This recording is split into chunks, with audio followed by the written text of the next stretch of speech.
वहां हल्की हल्की बारिश हो रही थी जब मैं अपने घर के आंगन में खड़ी थी। उस दिन मैंने एक सफेद नाइटी पहनी थी। बारिश की बूंदें मेरे बालों पर झिलमिला रही थी और मुझे वह महसूस हो रहा था कि मैं अपनी खूबसूरती का सबसे साफ रूप दिखा रही थी। अचानक दरवाजे की बेल बजी और जब मैंने दरवाजा खोला तो वहां मेरे दामाद जी खड़े थे। उन्होंने मुझे मुस्कुराते हुए देखा और कहा, आप बहुत ही खूबसूरत लग रही हो। आज तो कयामत लग रही हो। मैं तो श्रम से पानी पानी हो गई थी। उस दिन मेरे पति और मेरे बीच अनबन चल रही थी। मैं उनसे खुश रहना चाहती थी, लेकिन मेरे पति मुझे वह संतुष्टि नहीं दे पा रहे थे। एक दिन मैंने उनके लिए उनका कमरा सजाया था और रात को जब पति के बजाय वहां मेरे दामाद जी आए, उन्होंने मुझसे कहा, मुझे उम्र के हिसाब से 2 चीजें पता है और वह है आपकी खूबसूरती और आपका दिल। उन्होंने मुझे अपने पास खींच लिया और कमरे में सजाए गए फूलों के मुरझाने तक उन्होंने मुझे आज जब मैंने घर का दरवाजा खोला तो मेरे पति की बजाय मेरे दामाद जी खड़े थे। मैं शॉर्ट नाइटी ड्रेस में थी और मुझे उम्मीद थी कि दरवाजे पर पति होंगे, लेकिन उनके बजाय दामाद जी थे। मुझे बहुत शर्म आई क्योंकि मैंने यह सोचकर अपनी बेहतरीन तस्वीर बनाई थी कि पति मुझे देखेंगे, लेकिन दामाद ने वहां पहुंचकर मेरे पति के लिए बनाई गई खाने की थाली उठा ली थी। उन्होंने मुझे अलग नजरों से देखा। मैं जल्दी से अपने कमरे में भागी, लेकिन उन्होंने मेरा हाथ पकड़ लिया। उन्होंने कहा, सासू माँ, कहाँ जा रही हो? वह मुझे पानी दोगी? क्या मुझे शर्म आ रही थी और इसलिए मैं जल्दी से कमरे में चली गई थी। मैंने दामाद जी से कहा, तुम बैठो, मैं अभी आती हूं। मैंने अपनी साड़ी पहनी और फिर उन्हें चाय और पानी लेकर दिया। वे अभी भी मुझे वही नजर से देख रहे थे। उन्होंने पूछा, आज कोई खास बात है क्या? शायद मैंने गलत समय पर आ गया हूं। मैंने कहा, कुछ बात नहीं, सब ठीक है। दामाद जी, सच कहूं तो मुझे दरवाजे पर तुम्हारे ससुर के आने की उम्मीद थी, लेकिन कोई बात नहीं। अतिथि देवो भव, इस बात से मैं भी खुश हूं। उन्होंने सब कुछ देख लिया था, तो उन्हें घर की बातें बताने में कोई बुराई नहीं थी। मैंने उन्हें बताया कि आज मैंने उनके एसएस के लिए एक छोटा सरप्राइज रखा था। उनके काम की वजह से वे घर पर समय नहीं बिता पाते हैं, इसलिए मैंने सोचा कि आज कुछ अलग करें। पति पत्नी की रुचि को ध्यान में रखते हुए हमें बीच बीच में सरप्राइज प्लान करना चाहिए। आज मैंने इंटरनेट पर एक नया आइडिया देखा और उसे आजमाने की कोशिश की, लेकिन तुमने समय पर आकर बिगाड़ दी। मैं अपने दामाद जी से बात कर रही थी कि अचानक ही मेरा पति अभिषेक घर आ गया। उसने मुझसे पहले ही वादा किया था कि वह 1 घंटे पहले घर आ जाएगा, लेकिन देर से आया। अगर वह समय पर आता तो दामाद जी को दरवाजे से ही वापस भेज सकता था। घर आते ही मेरे पति ने उसे गले लगा लिया। उसने मुझे देखा भी नहीं। मुझे गुस्सा आया क्योंकि उसने उसी समय वादा किया था। हॉल में बैठकर मैं सोच रही थी कि दामाद जी भी मेरी बगल में बैठे हैं। मेरा ध्यान उनकी ओर से हट गया था। जब दामाद जी ने मुझे अचानक अपने हाथों में लिया, मैं चौंक गई थी क्योंकि मेरे मन में अभी भी विचारों की गहराई में डूबा हुआ था। दामाद जी के आगमन से मुझे डर लगा था। उन्होंने देखा कि मैं घबरा गई हूं और पूछा, आप यहां अकेली बैठकर क्यों बड़बड़ा रही हो? मैंने उनका हाथ पकड़ा और सीधे अपने कमरे की ओर ले गई। वहां उन्हें मैंने सजाया हुआ बिस्तर दिखाया। दामाद जी ने बिस्तर की तारीफ की। आपने बहुत अच्छी तरह सजाया है। मैंने उसे समझाने की कोशिश की कि मैं उसे क्या दिखाना चाह रही थी, लेकिन मुझे लगा वह मुझे समझ नहीं पा रहे थे। गुस्से में मैं कमरे से बाहर निकल आई और कहा, मैं तुम्हें सिर्फ बिस्तर नहीं दिखा रही थी। दामाद जी बोले, आपके चेहरे से मुझे सब कुछ समझ आ गया है।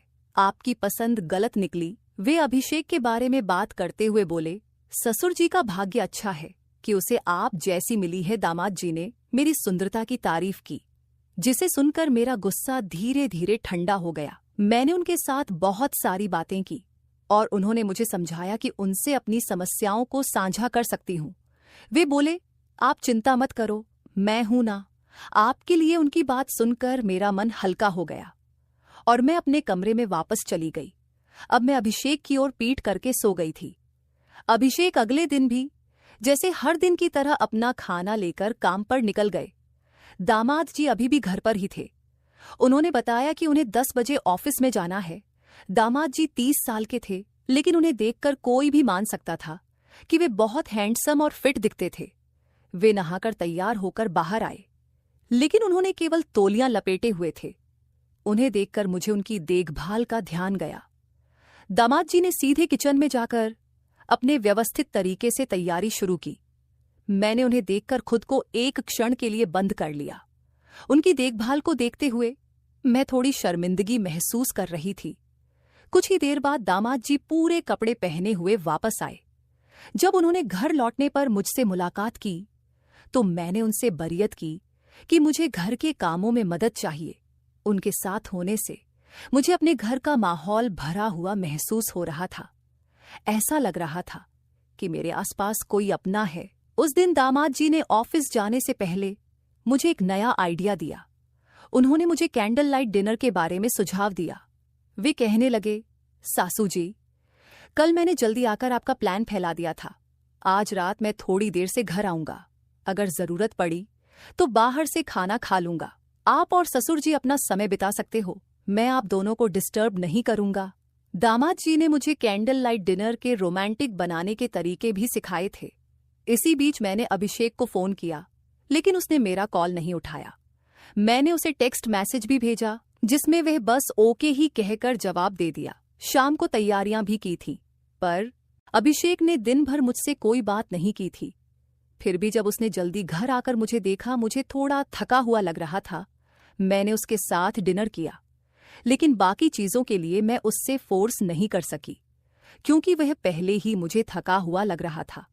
और वैसे भी वह मेरा ही पति है। उनसे जबरदस्ती करना या किसी भी चीज की जल्दबाजी करने की कोई जरूरत नहीं थी। उस दिन अभिषेक के साथ समय बिताने का आखिरी दिन नहीं था, इसीलिए उसे थका हुआ देखकर मैंने उसे कुछ नहीं कहा। उसे शांतिपूर्वक कमरे में सोने दिया और उसके सो जाने के बाद मैं किचन साफ कर रही थी, लेकिन मुझे नींद नहीं आ रही थी। किचन का काम करते करते मैं नीला गाउन पहने हुए थी। रात के 10 बज रहे थे। दामाद जी अभी तक घर नहीं आए थे। मुझे उन्हें फोन करने का सोच रही थी, तभी घर का दरवाजा खुला और वे अंदर आ गए। मैंने उन्हें खाने के लिए पूछा, लेकिन उन्होंने कहा कि उन्होंने खाना खाकर आए हैं। थोड़ी देर बाद उन्होंने अपने कमरे में चले गए। उसके बाद मैं भी अपने कमरे में जाकर सो गई। ऐसे ही दिन बीतने लगे। दामाद जी का ऑफिस का समय 10 बजे से शायद 5 बजे तक था। वे सुबह से शाम तक काम में मेरी मदद करते थे। जैसे वे मेरी मदद करते थे, वैसे ही मदद मेरे पति ने कभी नहीं की थी। दामाद जी के साथ मेरी बेटी शादी करके वो बहुत किस्मत वाली थी, इस बात में कोई शक नहीं था, क्योंकि वे हर चीज में परफेक्ट थे। एक दिन रात को मैं हमारे कमरे में अभिषेक के कपड़े देख रही थी। उसके कुछ शर्ट धोने के लिए निकाल रही थी। तभी मुझे उसकी पैंट की जेब से एक मुंबई का टिकट मिला। मैंने उससे पूछा, ये तुम्हारा कौन सा महत्वपूर्ण टिकट है? उसने कहा, हाँ, कुछ दिनों के लिए मुझे मुंबई जाना है। ऑफिस से मुझे यह टिकट मिला है। ऑफिस में पार्टी का आयोजन है और मैं मुंबई जा रहा हूँ। पार्टी की बात सुनकर मुझे लगा कि अभिषेक मुझे भी साथ लेकर जाएंगे। मैंने उसे कहा, अच्छा, पार्टी है तो हमें कब निकलना है? उसने जवाब दिया, हमें ये। तुम क्या कह रही हो? मैंने कहा, अभिषेक, पार्टी के लिए तुम मुझे भी साथ ले चलो ना। अभिषेक ने कहा, पार्टी ऑफिस के कर्मचारियों के लिए है, वह परिवार का कोई काम नहीं है, इसलिए मैं तुम्हें नहीं ले जा सकता। सपने देखना बंद करो। मैं ऑफिस के दोस्तों के साथ पार्टी में जाने का निर्णय लिया। इस बारे में बताते हुए अभिषेक ने एक पल में मेरी खुशियों को कम कर दिया था। अगले दिन वह मुंबई जा रहा था और 4 दिनों तक वहां रहेगा। उसने कहा कि पार्टी 3 दिन की है, लेकिन 4 दिनों तक उसके मुंबई के ऑफिस में काम है। जब वह गया तब मैं अपने दामाद जी के साथ घर पर अकेली थी। उसी समय दामाद जी के ऑफिस में भी पार्टी थी। उन्होंने मुझे अपने साथ अपने ऑफिस की पार्टी में ले जाया। एक और मेरे पति थे, जो मुझे कहीं भी ले जाने के लिए तैयार नहीं थे। दूसरी ओर दामाद जी थे, जो मेरी हर इच्छा को पूरा कर रहे थे और मुझे उनकी पार्टी में बहुत अच्छा महमूस करवा रहे थे। उस पार्टी में वह मुझे अपने साथ इस तरह से घुमा रहे थे जैसे कि मैं उनकी प्रेमिका हूं। पार्टी के शुरू होने से पहले वहां एक अवार्ड फंक्शन भी था, जिसमें दामाद जी को बेस्ट परफॉर्मेंस का अवार्ड मिला था और उन्होंने अवार्ड स्वीकारते हुए भी मुझे अपने साथ स्टेज पर ले गए थे। उस रात पार्टी से घर लौटते समय मैंने उसे पूछा, दामाद जी, तुमने मुझे पार्टी में क्यों लिया था? उसने मुझसे कहा, सासू जी, आप बहुत सोचती हो। पार्टी सिर्फ कर्मचारियों के लिए नहीं होती, हमें अपने परिवार को भी साथ लेना चाहिए। मुझे उसका जवाब समझ में आया। जब मैं अपने कमरे में कपड़े बदल रही थी, मेरे ड्रेस का हुक खुल नहीं रहा था। अभी से भी घर पर नहीं था और मैं किससे मदद मांगूं? ये सोच रही थी कि तभी दामाद जी मेरे कमरे में आकर मेरी मदद करने आए। वह मेरे ड्रेस का हुक खोल दिया और कमरे से चले गए। थोड़ी देर बाद मैं बाहर आई और उससे पूछा, दामाद जी क्या प्रॉब्लम हुई? उसने मुझे हंसते हुए कहा, एक तो गर्मी बहुत बढ़ गई है सासू जी, और इसी बीच मेरे कमरे का एसी बंद हो गया।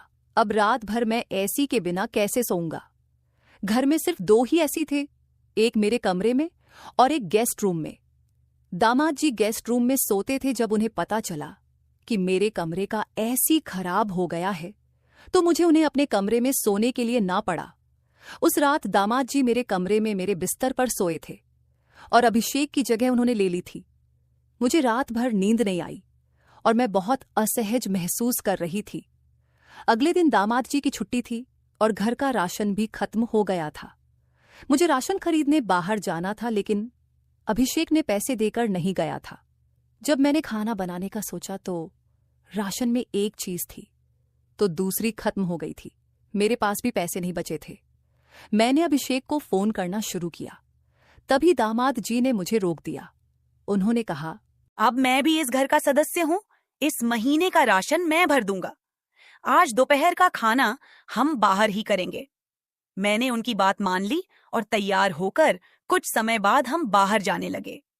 सबसे पहले दामाद जी मुझे एक होटल में खाने के लिए ले गए। खाना खाकर हम मॉल में खरीदारी करने गए। मॉल में जो भी चीज मुझे पसंद आई, दामाद जी ने मुझे दिला दी। राशन के अलावा मैंने अपने लिए बहुत सारी खरीदारी की थी और सारे पैसे दामाद जी ने दिए थे।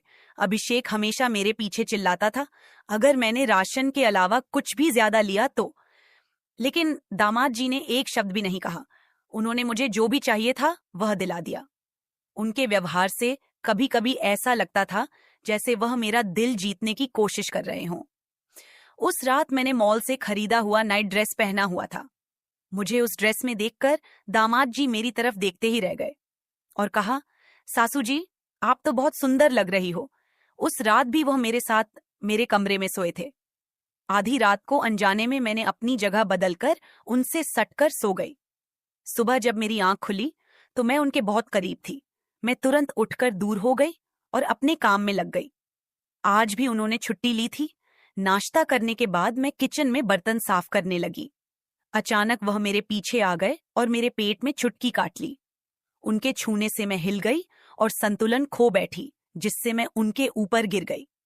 किचन में हम दोनों एक दूसरे के बहुत करीब थे और मेरे हाथ का झाग उनके चेहरे पर लग गया था। यह देख मैं हंसने लगी। उन्होंने भी मुझे प्यार भरी नजरों से देखा और हंस पड़े। मैंने उनसे पूछा, तुमने चुटकी क्यों काटी? उन्होंने कहा, आपके पेट पर चींटी थी, उसे हटाने की कोशिश कर रहा था। फिर उन्होंने मेरे हाथ का झाग अपने चेहरे पर लगा लिया और हम दोनों हंसने लगे।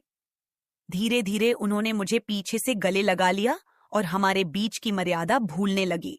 कुछ गलत होने से पहले ही हम दोनों दूर हो गए। उस दिन मेरे दिमाग में उनकी यादें छाई रहीं। मुझे महसूस हुआ कि वह मेरी परवाह कर रहे थे, जबकि मेरे पति अक्सर मुझे नजरअंदाज करते थे। वह मेरे पति से बड़े और ज्यादा स्मार्ट थे। उन्होंने मुझसे कहा कि किसी औरत को कैसे खुश रखना चाहिए। यह वह अच्छी तरह जानते थे। रात को मेरे पति के घर आने की संभावना थी, लेकिन वह 8 बजे ही आ गए। सोने से पहले मैंने एक नई नाइटी ड्रेस पहनी थी, जिसे देख मेरे पति ने मुझसे पूछा, ये ड्रेस कहाँ से आई? मैंने उन्हें नहीं बताया कि वह ड्रेस उनके दामाद जी ने मुझे दिलाई थी। मैंने कहा कि मेरे पास थोड़े पैसे थे, जिनसे मैंने एक ड्रेस खरीद ली। अभिषेक मुझे शक भरी नजरों से देखने लगा, लेकिन अब मुझे उसकी नजरों की जरा भी परवाह नहीं थी। जिस व्यक्ति को अपनी पत्नी की परवाह नहीं है, उसके बारे में मैं क्यों सोचूं? मेरी परवाह तो दामाद जी को थी, जो मेरी भावनाओं का सम्मान करते थे। मुझे यह समझ में आ गया था कि वही मुझे फूल की तरह संभाल सकते हैं। अब इस फूल की खुशबू उसकी देखभाल करने वाले के पास ही महक नहीं चाहिए। यह मैंने समझ लिया था। उस दिन मैं अभिषेक से थोड़ी दूर थी। अगले दिन अभिषेक और दामाद जी अपने अपने समय पर ऑफिस के लिए निकल गए। आज भी किचन में काम करते समय मेरे दिमाग में दामाद जी का ख्याल आ रहा था। मुझे लग रहा था कि दामाद जी के पास जाकर मैं अभिषेक को धोखा दे रही हूं। इस ख्याल के साथ ही मैंने दोनों की परीक्षा लेने का फैसला किया। मैंने दामाद जी और अभिषेक को संदेश भेजा कि मेरी तबीयत बहुत खराब हो गई है। घर का दरवाजा खुला छोड़कर मैं अपने कमरे में चली गई। संदेश भेजने के 10 या 15 मिनट बाद दामाद जी घर आ गए।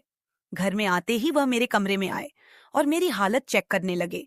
उनके चेहरे पर मेरे लिए चिंता साफ दिखाई दे रही थी। वह मुझे चेक कर रहे थे। तभी मैं हंस पड़ी। मेरा हंसना दे दामाद जी बोले, यह मजाक का समय नहीं है। आपकी तबीयत खराब है। ये संदेश पढ़कर मैं कितना घबरा गया था। आपको क्या हुआ है, मुझे ठीक से बताओ। तब मैंने दामाद जी का हाथ पकड़ा और उन्हें अपने पास बिठा लिया। मैंने कहा, मुझे कुछ भी नहीं हुआ है। मैं बिल्कुल ठीक हूं। मैं तो सिर्फ तुम्हारी और अभिषेक की परवाह का अंतर देख रही थी। आज तुम इस परीक्षा में पास हो गए हो। दामाद जी ने मेरी बात समझ ली थी। धीरे धीरे हम दोनों एक दूसरे के करीब आने लगे। उनकी तपस्या आज समाप्त होने वाली थी। हम दोनों एक दूसरे के इतने करीब थे कि कुछ ही समय में हम अपने प्यार के पलों का आनंद लेने वाले थे। लेकिन तभी अभिषेक कमरे में आ गया। हमें साथ देखकर उसकी आंखें हटी की फटी रह गईं। उसने मेरे पास आकर दामाद जी को मुझसे दूर धकेल दिया और मुझसे कहा, ये सब क्या चल रहा है? तुम अपने दामाद के साथ ये सब कैसे कर सकती हो? तुम्हें एक बार भी मेरा ख्याल नहीं आया? मैंने जवाब दिया, नहीं, मुझे तुम्हारा ख्याल नहीं आया।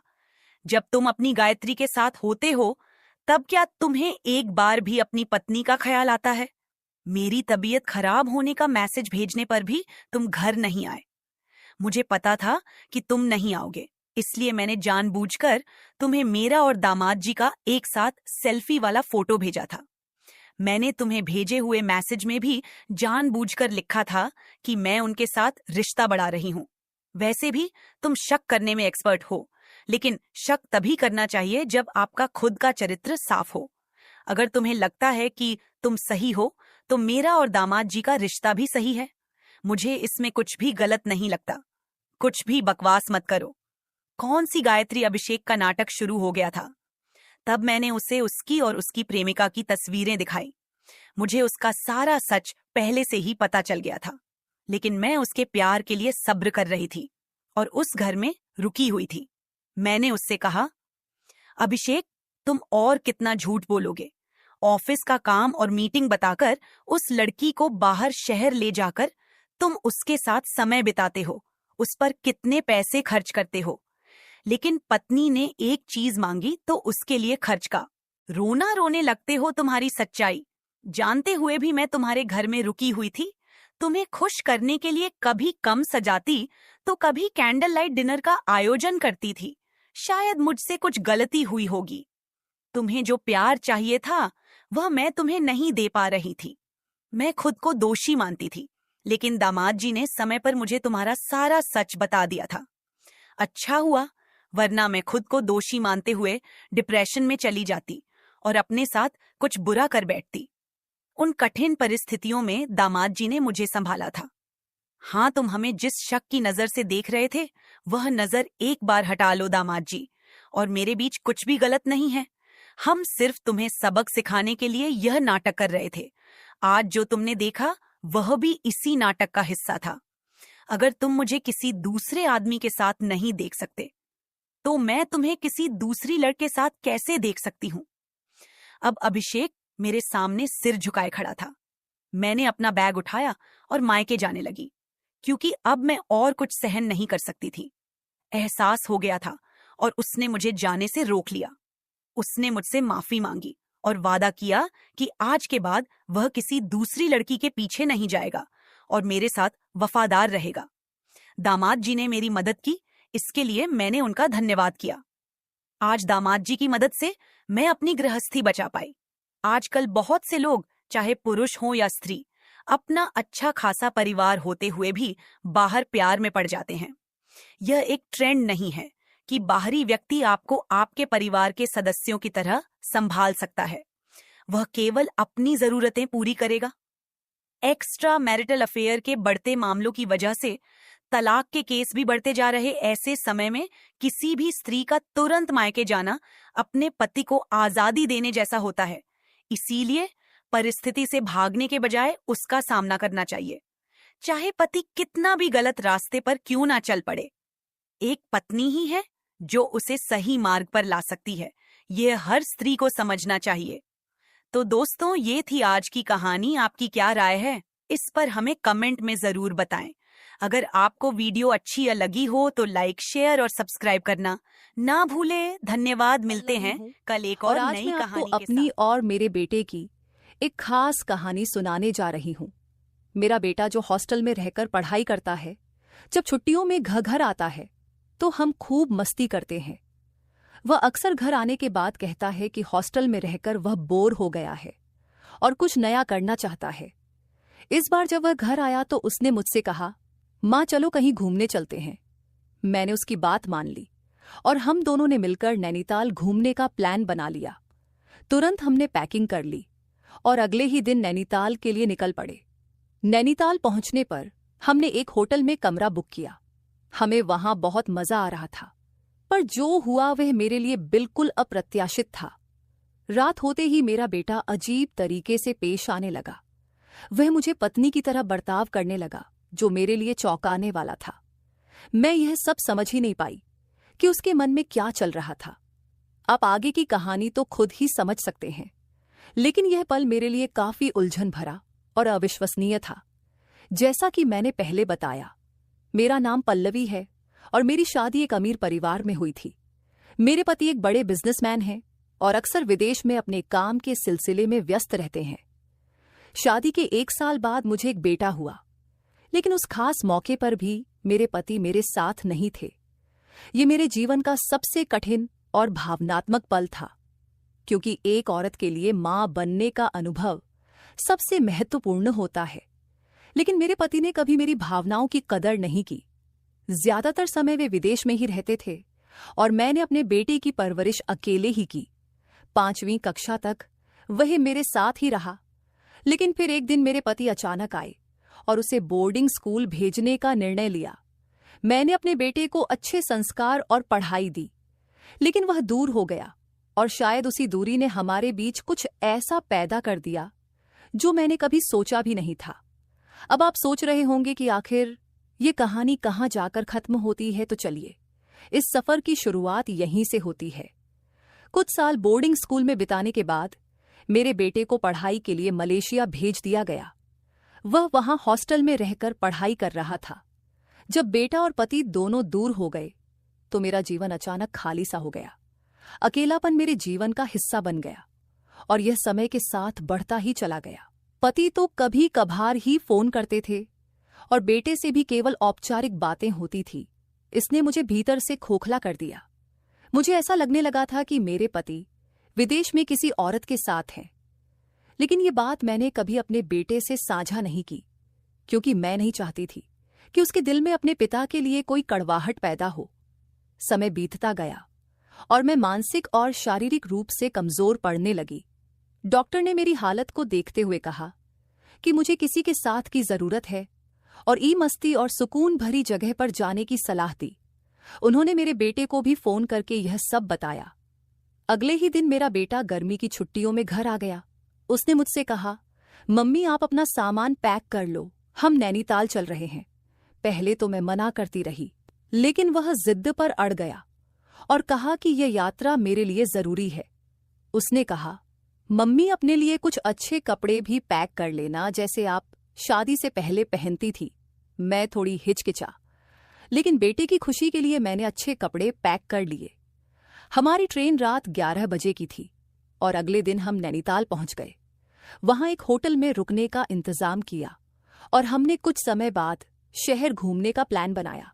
होटल में बेटे ने मुझसे कहा, मम्मी आप ये साड़ी छोड़कर वह ड्रेस पहन लो जिसमें आप शादी से पहले हुआ करती थी। पहले तो मैंने मना किया, लेकिन बेटे के कहने पर वह ड्रेस पहन ली। जब मैंने ड्रेस पहनी तो बेटा कहने लगा, मम्मी आप बहुत खूबसूरत लग रही हैं। वह दिन मेरे लिए बहुत खास था। बेटा मुझे नैनीताल की सैर पर ले गया और हमने ढेर सारी बातें की। शाम को जब हम होटल लौटे तो वह मुझसे बात करने लगा। मैंने कहा, अब सो जाओ, लेकिन वह कहने लगा, नहीं मम्मी, आज रात मैं सिर्फ आपसे बातें करूंगा। डॉक्टर ने कहा है कि आपको खुश रखना है। फिर उसने मुझे कहा, आप मॉडल जैसी लगती हो, अब आपको ऐसी ही ड्रेस पहना करनी चाहिए। बातों के दौरान उसने मुझसे पूछा, मम्मी, क्या आप शादी से पहले किसी को पसंद करती थी?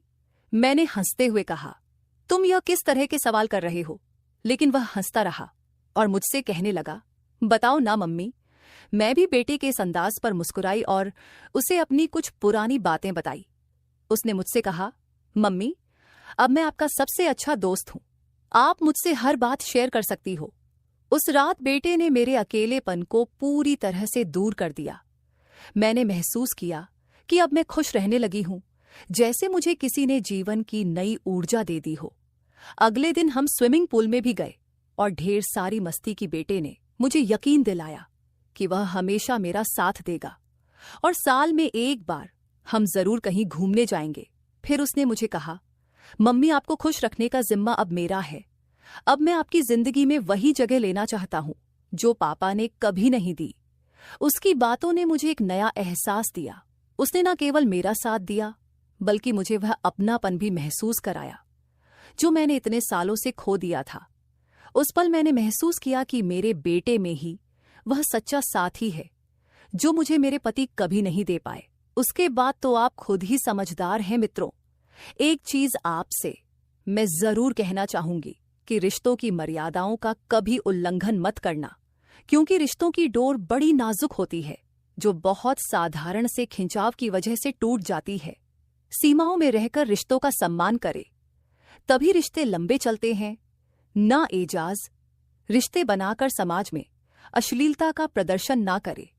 अफसोस है कि आज पूरा बाजार ही सामग्री बेचने के खातिर अश्लीलता परोस रहा है, पर इस बहकावे में ना आए खुद। पूछा तो उसने कहा, मैं तो रोज ही इतना खुश होता हूँ। जिसको आप जैसी बहन मिल जाए वो क्यों ना खुश हो। घर के सारे काम निपटाकर जब मैं बैठी तो वो सूरज तेल लेकर मेरे पास आ गया। कहने लगा, प्रिया दीदी, आप अपनी बाल को ले आइए, मैं आपके सिर में मसाज कर देता हूँ। मुझे उसकी हरकतें अजीब लगती थीं। मैंने कहा, यह तुम्हारा काम नहीं है, जाओ अपने दोस्तों के साथ घूमो फिरो, मुझे मसाज की जरूरत नहीं है। मगर उसने मेरी बात नहीं मानी और खुद ही मेरे बालों से कैचर उतार कर कहने लगा, आप नखरे मत किया करें, किस्मत वालों को ही ऐसे भाई मिलते हैं। जब आपका भाई आपके खूबसूरत रेशमी बालों में मसाज करना चाहता है तो आपको क्या समस्या हो सकती है? आ जाइए, मैं आपके सर की मसाज कर देता हूँ, आपको बहुत सुकून मिलेगा। वह मुझे उठाकर कमरे में ले गया। मैं बेड पर तकिया रखकर लेट गई। मेरे बाल बेड से नीचे लटक रहे थे। वह मेरे सर के पास बैठकर मेरे बालों की मसाज करने लगा। सूरज मुझसे 4 साल छोटा था, मगर मुझे नाम से बुलाता था। कहता, आप इतनी प्यारी हैं कि आपको देखकर दिल करता है कि आप हमेशा इसी तरह मुस्कुराती रहे और मैं आपकी लाड उठाता रहूं। वह मेरे बालों की मसाज कर रहा था और उसके हाथों में जैसे जादू था। मुझे इतना मजा आया कि मैं नींद की वादियों में खोने लगी। तेल की खुशबू भी बहुत जबरदस्त थी। मैंने उससे पूछा, यह कौन सा तेल है? वह बोला, यह बहुत ही खास तेल है, खास आपके लिए। आपके जो इतने हसीन बाल हैं ना, ये उन्हीं बालों के लिए बना है। उसकी बातें बहुत प्यारी थी। मैं समझ नहीं पाती थी कि वह किस तरीके से बात कर रहा है। बहरहाल मसाज के दौरान ही मैं नींद में खोने लगी। कुछ देर बाद जब मेरी आंख खुली तो मेरा पूरा बदन दर्द से टूट रहा था। ऐसा लग रहा था जैसे मेरी टांगों पर बहुत ज्यादा वजन रख दिया गया हो। पूरे बदन में दर्द सराय कर रहा था। धीरे धीरे उठकर बैठी और आसपास देखने लगी। जब अपने भाई पर गौर किया, वह पूरी तरह भीगी हुई थी, जैसे किसी ने मुझे नहला दी हो। कपड़े गीले थे, पंखा बंद था और गर्मी थी। यह सब क्या हो रहा था? मैं बड़ी मुश्किल से बेड़े उठी। मुझे चक्कर आ रहे थे, चलना मुश्किल हो रहा था। मैं अपनी हालत समझ नहीं पा रही थी कि यह सब क्या हो रहा है। बड़ी मुश्किल से चलकर बाथरूम गई और फ्रेश हुई। अपनी हालत पर गौर किया तो ऐसा लगा जैसे मैंने सोया नहीं, बल्कि कोई मेहनत वाला काम कर रही थी। जब मैं कमरे से बाहर निकली तो मुझे फुसफुसाना की आवाज आई। ऐसा लग रहा था जैसे कोई किसी से बात कर रहा हो। घर में मेरे और उसके अलावा कोई नहीं था।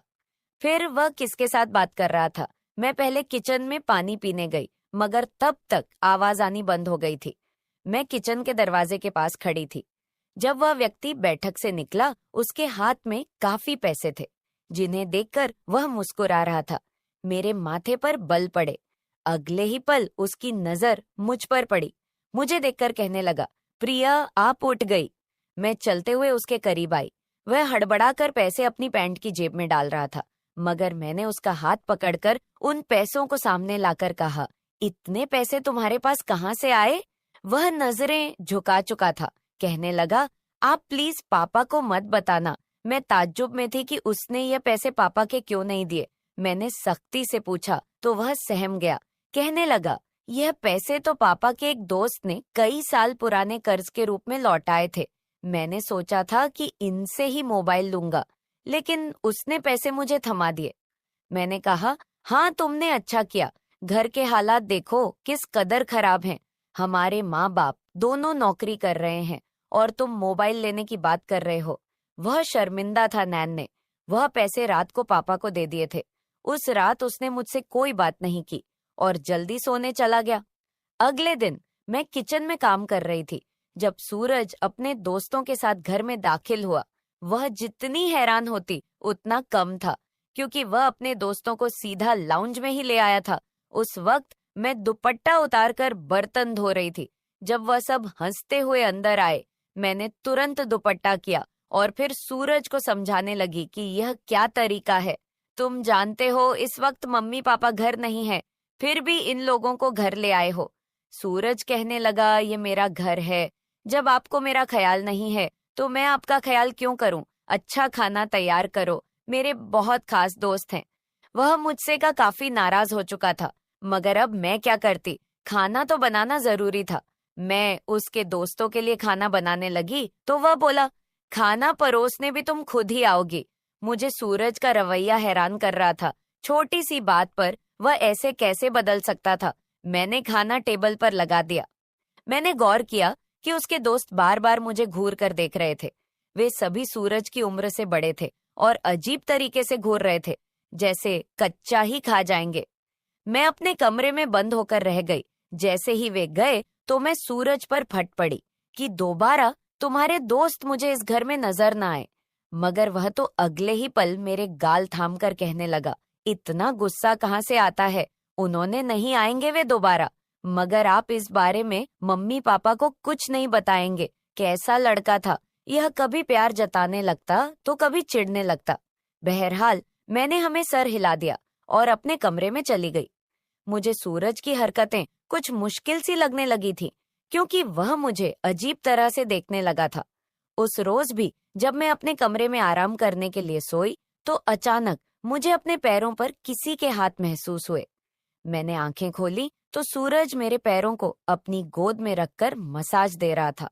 मैंने उसे ऐसा करने से मना किया, मगर वह कहने लगा, मैं जो कर रहा हूं मुझे करने दें। इस घर में एक मैं ही हूं जिसे आपकी इतनी फिक्र है। मम्मी पापा को तो काम से ही फुर्सत नहीं है। खैर, मैं भी थक चुकी थी। आंखें बंद की और सोने लगी। सूरज के हाथों के मसाज से मैं नींद की गहराई में खोने लगी थी, मगर जब मेरी आंख खुली तो मेरे होश उड़ गए।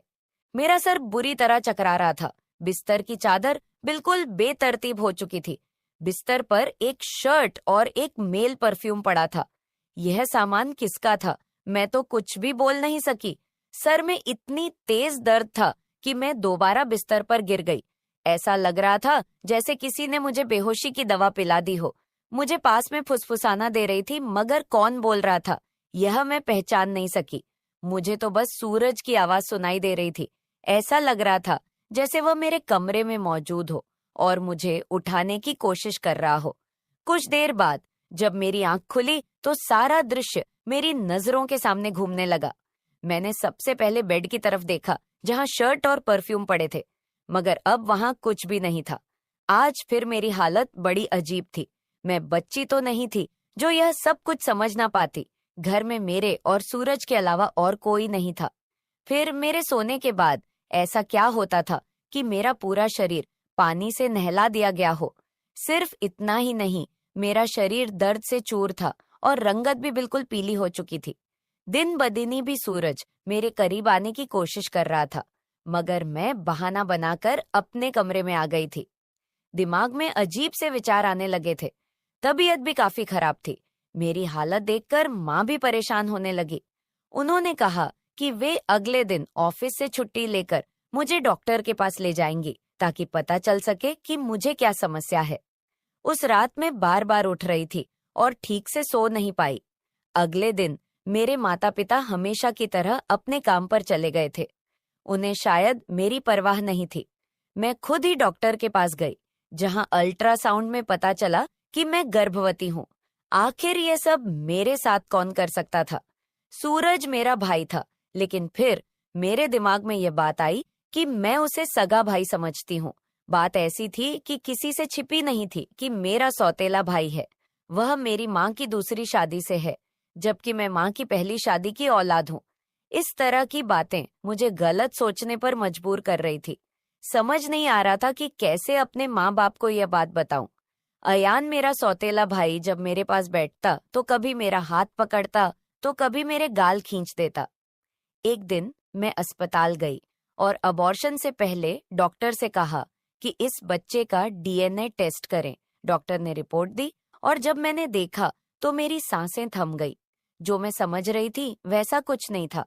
बच्चा किसी और का था, लेकिन कौन हो सकता था? मैंने अपने कमरे में मोबाइल का कैमरा फिट कर दिया। एक दिन जब माँ बाप घर पर नहीं थे, सूरज फिर मेरे पास आया और मेरे सिर की मालिश करने लगा। मैंने बहुत कोशिश की कि ना सोऊं, लेकिन तेल में शायद बेहोशी की दवा थी। जैसे ही मैं उसे सूंघी बेहोश हो गई। 1 घंटे बाद होश आया। माँ बाप भी घर लौट आए थे। जब मैंने कैमरे की रिकॉर्डिंग देखी तो जैसे पैरों तले जमीन खिसक गई। सूरज मेरे कमरे में अपने दोस्तों को लाता था जो मेरे साथ बुरा बर्ताव करते थे।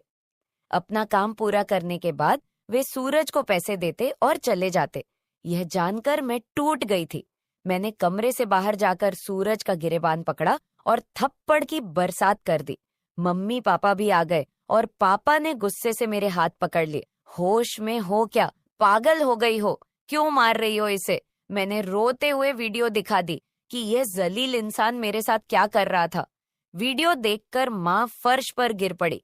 पापा को भी विश्वास नहीं हो रहा था। उन्होंने सूरज को पकड़कर बहुत मारा। उसके मुंह और नाक से खून बह रहा था। सूरज ने गुस्से में कहा, मैंने इसे कभी अपनी बहन समझा ही नहीं। मुझे पैसों की जरूरत थी। लोग इसके लाखों रुपए देने को तैयार थे। मुझे अपनी जरूरतें पूरी करनी थी, इसलिए मैंने यह कदम उठाया। अपनी बहन की जिस्म फरोशी करवाई। मैं अपने कानों पर हाथ रखकर बस रोए जा रही थी। पापा ने उसे इतना मारा कि वह लहूलुहान हो गया, मगर जैसे तैसे खुद को उनसे छुड़वाकर घर से भाग गया और फिर कभी पलटकर उस घर में नहीं आया। मेरे पेट में पल रहा बच्चा नाजायज था, जिसका मैंने अब अबॉर्शन तो करवा दिया, मगर सूरज ने जिस कदर घिनौना खेल मेरे साथ खेला था, मैं मरते दम तक नहीं भूल सकूंगी। भाई वही होता है जो आपके सगे वाले देन से हो। किसी भी अनजान मर्द के सहारे अपनी जवान जहान बेटी को छोड़ना बहुत बड़ी बेवकूफी है, क्योंकि शैतान परस्त मर्द हर वक्त इस आर में रहते हैं कि वह किसी न किसी बिनती हवा की इज्जत को नीलाम करे। तुम्हें अपनी तमाम देखने और सुनने वाले से यही गुजारिश करूंगी कि हमेशा अपनी बेटी को साथ पर्दे में रखें और कभी किसी भी अनजान मर्द के सहारे पर उन्हें अकेला न छोड़े। इस सारे मामले में गलती किसकी थी? मेरे माँ बाप की, जो पैसा कमाने के चक्कर में बच्चों से बिल्कुल ही बेफिक्र हो गए थे, या फिर मेरी कि मैं अपने सौतेले भाई के साथ अकेली इस घर में रहती थी और उस पर हद से ज्यादा तबार करती थी। उसे अपना सगा भाई समझती